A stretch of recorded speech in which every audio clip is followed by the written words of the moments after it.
Verdad que ahora ya estaba bien despierto, que mi cuerpo había dado el último viraje y el ángel bueno de la certidumbre había inmovilizado todo lo que me rodeaba.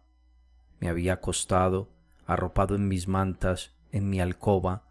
había puesto poco más o menos en su sitio, en medio de la oscuridad, mi cómoda, mi mesa de escribir, la ventana que da a la calle y las dos puertas. Pero era en vano que yo supiera que no estaba en esa morada en cuya presencia posible había yo creído por lo menos,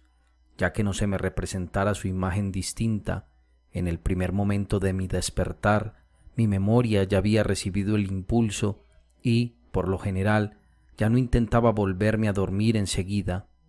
La mayor parte de la noche la pasaba en rememorar nuestra vida de antaño en Combray, en casa de la hermana de mi abuela, en Balbec, en París, en Doncières, en Venecia, en otras partes más, y en recordar los lugares, las personas que allí conocí, lo que vi de ellas y lo que de ellas me contaron. En Combray, todos los días, desde que empezaba a caer la tarde y mucho antes de que llegara el momento de meterme en la cama y estarme allí sin dormir, separado de mi madre y de mi abuela, mi alcoba se convertía en el punto céntrico, fijo y doloroso de mis preocupaciones. A mi familia se le había ocurrido, para distraerme aquellas noches que me veían con aspecto más tristón, regalarme una linterna mágica, y mientras llegaba la hora de cenar, la instalábamos en la lámpara de mi cuarto, y la linterna, al modo de los primitivos arquitectos y maestros vidrieros de la época gótica, sustituía la opacidad de las paredes por irisaciones impalpables, por sobrenaturales apariciones multicolores, donde se dibujaban las leyendas como en un vitral fugaz y tembloroso. Pero con eso mi tristeza aún se acrecía más, porque bastaba con el cambio de iluminación para destruir la costumbre que yo ya tenía de mi cuarto y gracias a la cual me era soportable la habitación, excepto en el momento de acostarme.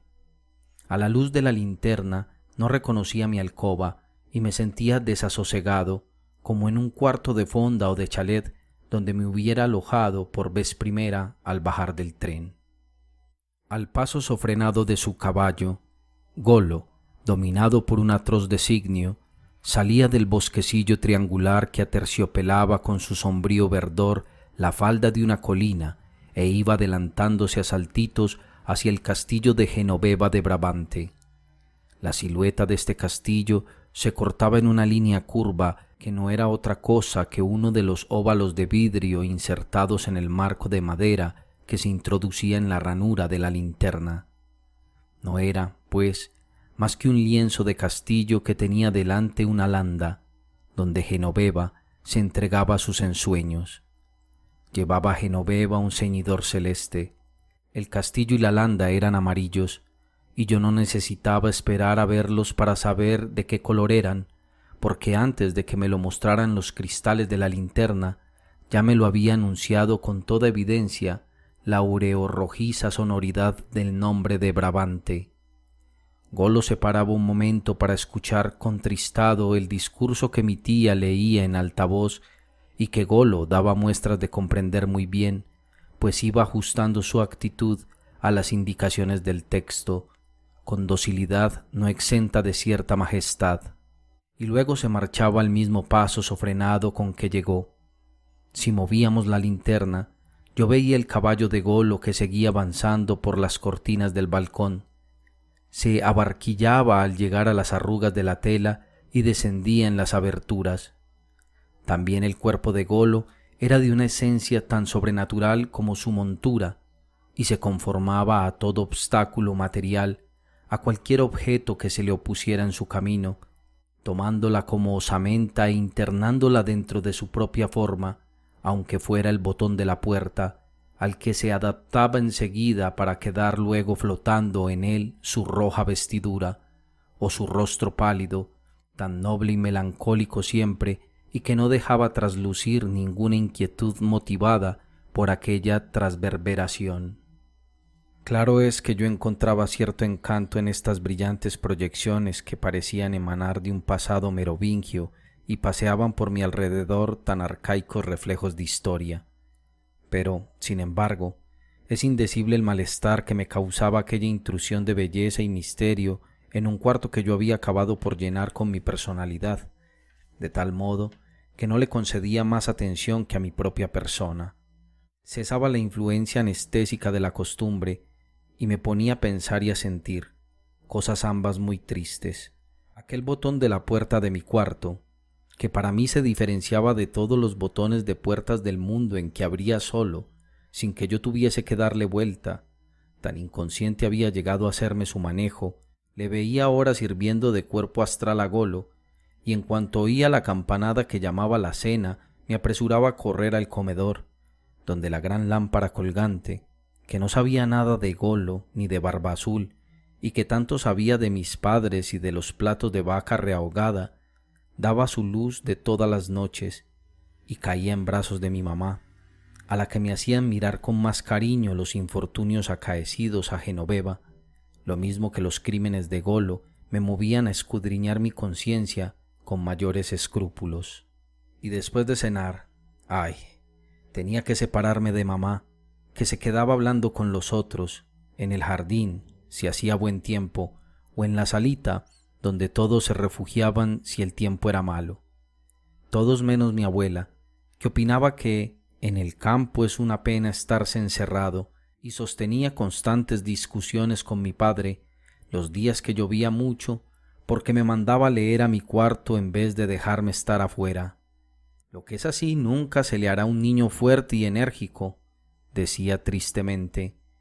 y más esta criatura que tanto necesita ganar fuerzas y voluntad.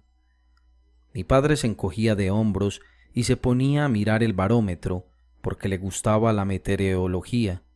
y mientras mi madre, cuidando no hacer ruido para no distraerle, le miraba con tierno respeto, pero sin excesiva fijeza, como sin intención de penetrar en el misterio de su superioridad. Pero mi abuela, hiciera el tiempo que hiciera, aun en los días que la lluvia caía firme, cuando Francisca entraba en casa precipitadamente los preciosos sillones de mimbre no fueran a mojarse, se dejaba ver en el jardín, desierto y azotado por la lluvia, levantándose los mechones de cabello gris y desordenado para que su frente se empapara más de la salubridad del viento y del agua. Decía, por fin, respiramos. Recorriendo las empapadas calles del jardín, calles alineadas con excesiva simetría y según su gusto por el nuevo jardinero, que carecía de sentimiento de la naturaleza, aquel jardinero a quien mi padre preguntaba desde por la mañana temprano si se arreglaría el tiempo, con su menudo paso entusiasta y brusco, paso al que daban la norma los varios movimientos que despertaban en su alma la embriaguez de la tormenta, la fuerza de la higiene, la estupidez de mi educación y la simetría de los jardines, en grado mucho mayor que su inconsciente deseo de librar a su falda color cereza de aquellas manchas de barro que la cubrían hasta una altura tal que era la desesperación y la preocupación de su doncella. Cuando estas vueltas por el jardín las daba mi abuela después de cenar, una cosa había capaz de hacerla entrar en casa, y era que, en uno de esos momentos en que la periódica revolución de sus paseos la atraía como a un insecto hacia las luces de la salita en donde estaban servidos los licores, en la mesa de jugar, la gritaba mi tía, «Matilde, ven y no dejes a tu marido que beba coñac». Como a mi abuelo le habían prohibido los licores, mi tía, para hacerla rabiar, porque había llevado a la familia de mi padre un carácter tan diferente que todos la daban bromas y la atormentaban, le hacía beber unas gotas.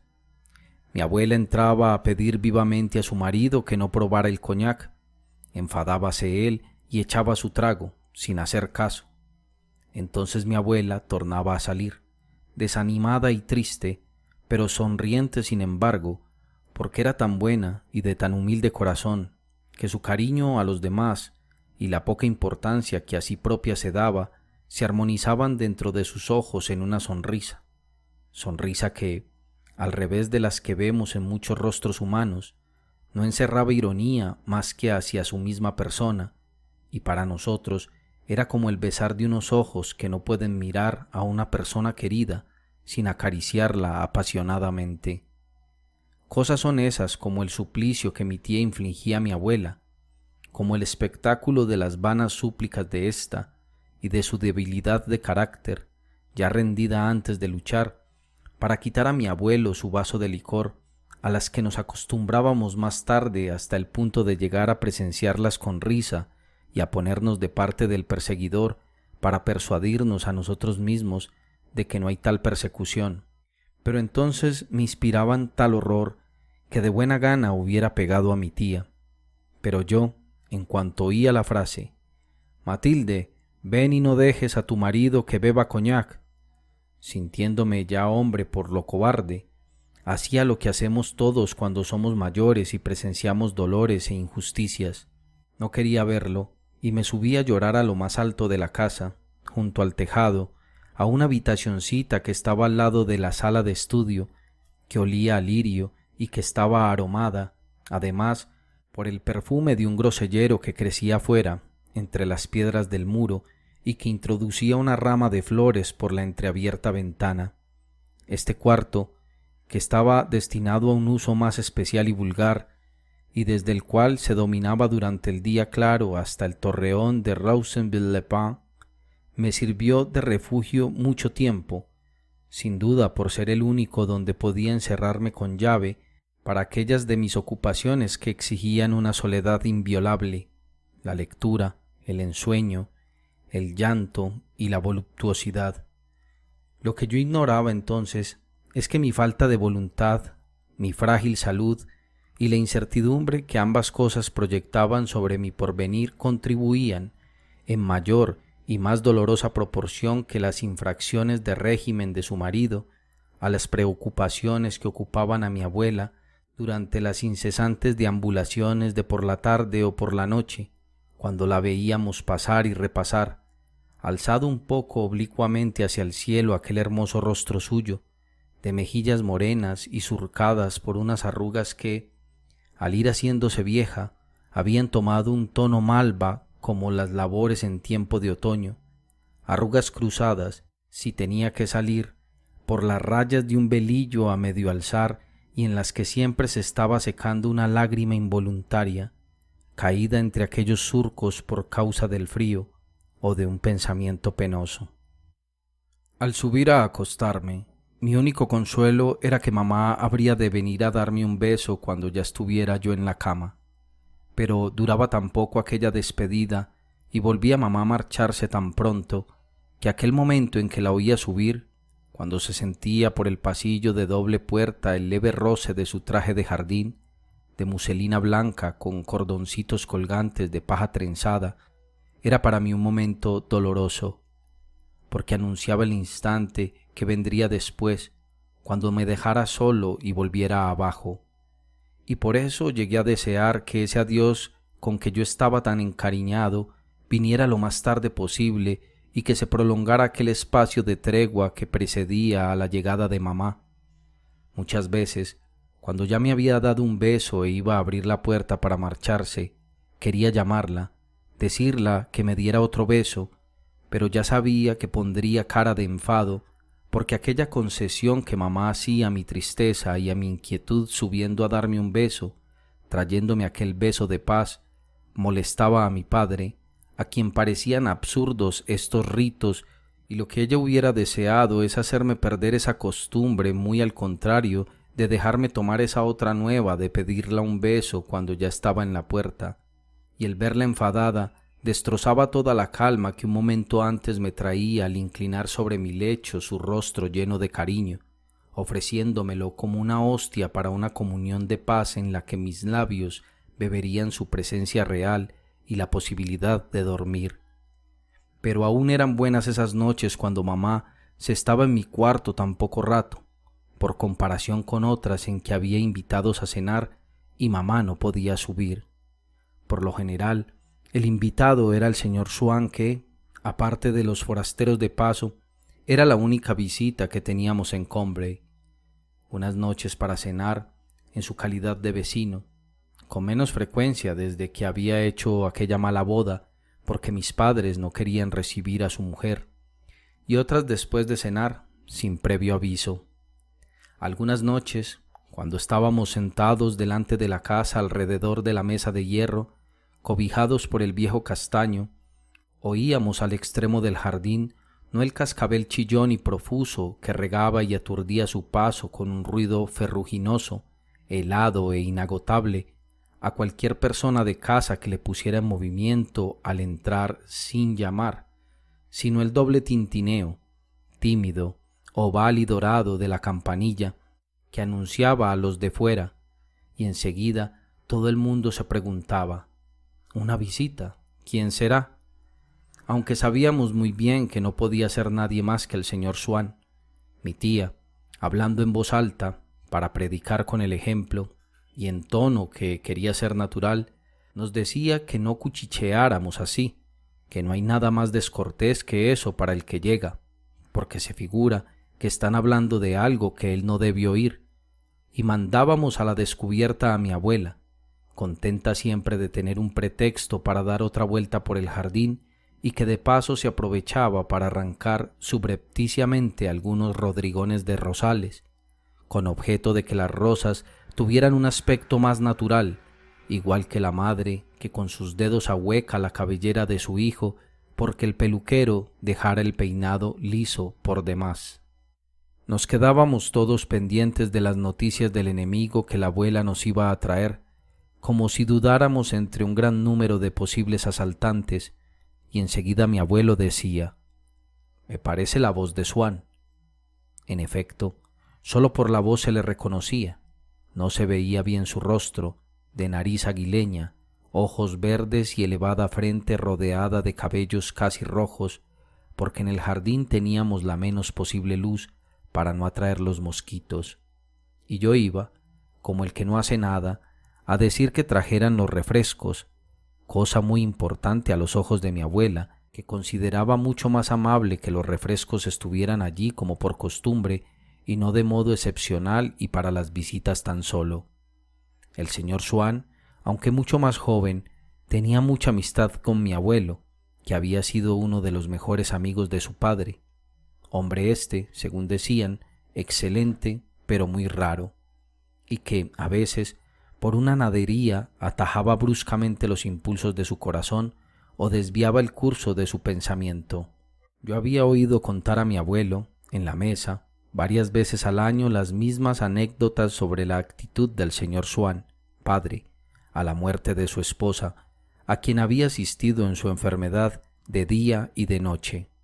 Mi abuelo, que no le había visto hacía mucho tiempo, corrió a su lado, a la posesión que tenían los Swann al lado de Combray, y, con objeto de que no estuviera delante en el momento de poner el cadáver en el ataúd, logró mi abuelo sacar al señor Swann de la cámara mortuoria, todo lloroso.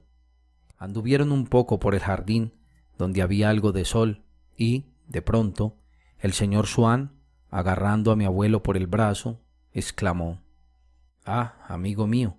qué gusto da pasearse juntos con este tiempo tan hermoso. ¿Qué? ¿No es bonito todo esto? Los árboles, los espinos, el estanque. Por cierto que no me ha dicho usted si le agrada mi estanque. Qué cara tan mustia tiene usted.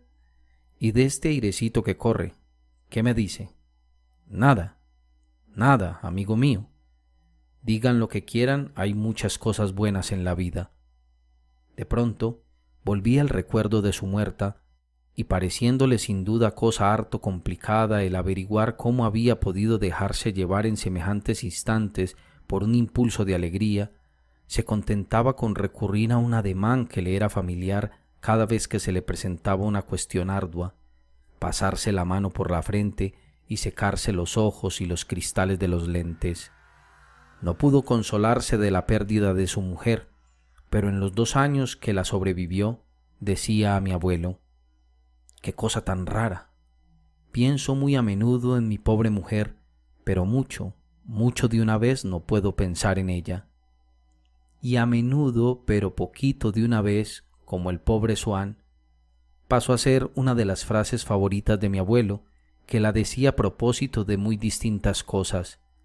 Y hubiera tenido por un monstruo a aquel padre de Swann si mi abuelo, que yo estimaba como mejor juez y cuyo fallo al formar jurisprudencia para mí me ha servido luego muchas veces para absolver faltas que yo me hubiera inclinado a condenar, no hubiera gritado: